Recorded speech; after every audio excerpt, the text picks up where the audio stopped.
আমাদের আমরা যদি ভাইয়ের মধ্যে আছে সাম্প্রদায়িক সম্প্রতি, এটা আমি শুনলে আমার কাজ হলে আমি ওটাই শুনতে চাই না। আরে বাংলাদেশের ইতিহাস ঐতিহ্য হচ্ছে সাম্প্রদায়িক সম্প্রদায়িক ইতিহাস। এটা তুইলা ডাউট করা হয় বরং এই সাম্প্রদায়িক সম্প্রতি নিয়ে। কারা তোলে এটা? ওই কতগুলি কুত্তা আছে, এগুলি ভারতের কুত্তা, এগুলি তোলে। এগুলি কেন তোলে? একটা বিভ্রান্তি তৈরি করার জন্য। ফাঁকতালে কিছু করা যায় কিনা আপনারা খোঁজ নেন।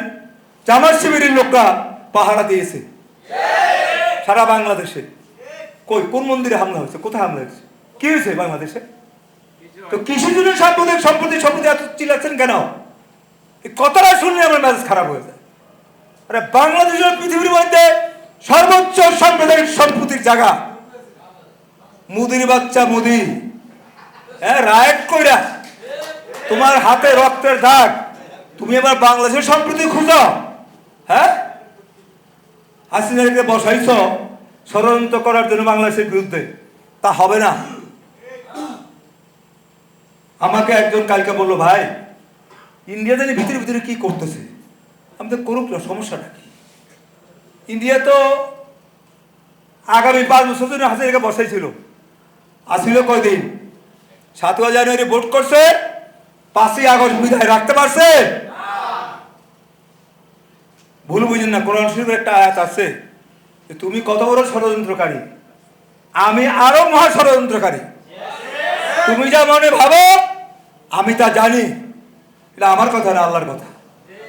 সুতরাং আল্লাহ যখন সিদ্ধান্ত নিয়ে ফেলে, জনগণকে যখন ছাত্র জনতাকে উদ্বুদ্ধ করে, সেই জন্য তাকে রোকা যায় না। 5 তারিখ সকালে যখন দেখলাম যে শহীদ মিনারের 6টা ছেলে গুলিতে লুটিয়ে পড়লো, চানখানে পড়ে 10টা ছেলে গুলিতে লুটিয়ে পড়লো, কিন্তু মাঠ ছাড়ে নাই। আমি আমার গিন্নি বললাম, হাসিনার বিদায় হয়ে গেছে। এরপর তো দলের লোক আসতে থাকলো, কোথায় গুলি করবেন? সারা রাত তো আর্মিদের সাথে বৈঠক করেছে, সেগুলো তো আপনারা জানেনি। যাই হোক, সুতরাং চুনো স্বৈরাচার কোন দেশে, গাদ্দাফির মৃত্যু আপনারা জানেন, সাদ্দামের মৃত্যু আপনারা জানেন, হাসিনা পলাইয়া বেঁচেছে।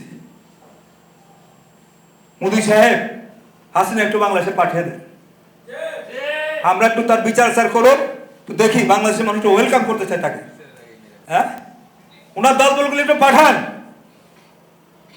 আমাদের প্রিয় সেনাবাহিনীর উদ্দেশ্যে আমি একটা কথা বলবো, কারণ জীবন রক্ষা করা আপনার দায়িত্ব না, দেশের সার্বভৌমত্ব রক্ষা করা আপনাদের দায়িত্ব। এইটা আপনাদের মাথায় সবসময় রাখবেন। আপনাদের, আমার প্রিয় সেনাবাহিনী, এইটা মাথায় রাখবেন। কাজেই আনোয়ার চৌধুরী একটি সুন্দর প্রবন্ধ উপস্থাপন করেছেন, অনেক সুন্দর করে। এটা আমার উদ্যোতনের মধ্যে কিছু বলার, উনি সুন্দরভাবে লিখেছেন। উনি অনেকগুলি বর্ণনা দিয়েছেন এখানে, এবং যথার্থই দিয়েছেন। আমি এটার সাথে সম্পূর্ণ একমত। সাথে সাথে আপনাদের কাছে একটাই অনুরোধ, এই বিপ্লবকে ধরে রাখার জন্য আমাদেরকে ঐক্যবদ্ধ হবে। শিশুলাল প্রাচীনে আমাদেরকে সবসময় সজাগ থাকতে হবে। ইনশাআল্লাহ কোন স্বৈরাচারের দোষর, কোন ষড়যন্ত্রকারী বিভিন্ন গুজব ছড়িয়ে, বিভিন্ন নিজে লুটপাট করে বলবো যে অমুক করে গেছে, এগুলিতে কান দেবেন না। পরে ধরবে, তুই জানলি কেমনে, দেখা ধরবে। কারণ বহু জায়গায় পাওয়া গেছে ওই যে ছাত্রলীগের নেতা হিন্দু মন্দিরে মানে আগুন দিতেছে, এটা ধরা পড়ছে। ওই যে এক মহিলা ভিডিও করছে, পরে খোঁজখবর নিয়ে গেল সম্পূর্ণ ভুয়া, কিচ্ছু দেখাতে পারেনি। কাজে এগুলোতে কান দিবেন না, সজাগ থাকবেন। আর চাঁদাবাজতে যারা করবে তাদের সাথে কোনো সম্পর্ক নেই বাংলাদেশের মানুষের। দখলদার যারা আছে তাদের বাংলাদেশের মানুষের সাথে কোনো সম্পর্ক নাই। একটি ন্যায় বিচার, সাম্য ও প্রগতির বাংলাদেশ আমরা গড়ে তুলতে চাই। যেই বাংলাদেশ থাকবে না মানুষের মধ্যে মানুষের কোনো ভেদাভেদ, যেই বাংলাদেশের মধ্যে থাকবে না জুলুম নির্যাতনের কোনো কাজ থাকবে না, যেই বাংলাদেশের মানুষ শেষ ভরসা হিসেবে কোর্টে ন্যায় বিচার পাবেন, সেই বাংলাদেশ আমরা গড়ে তুলতে চাই। আমরা আশা করি প্রত্যেকে সজাগ দৃষ্টি রেখে এই বিপ্লবের চূড়ান্ত সাফল্য দিয়ে আমরা এগিয়ে যেতে চাই। আপনাদের সকলকে ধন্যবাদ। আল্লাহ হাফেজ। বাংলাদেশ জিন্দাবাদ।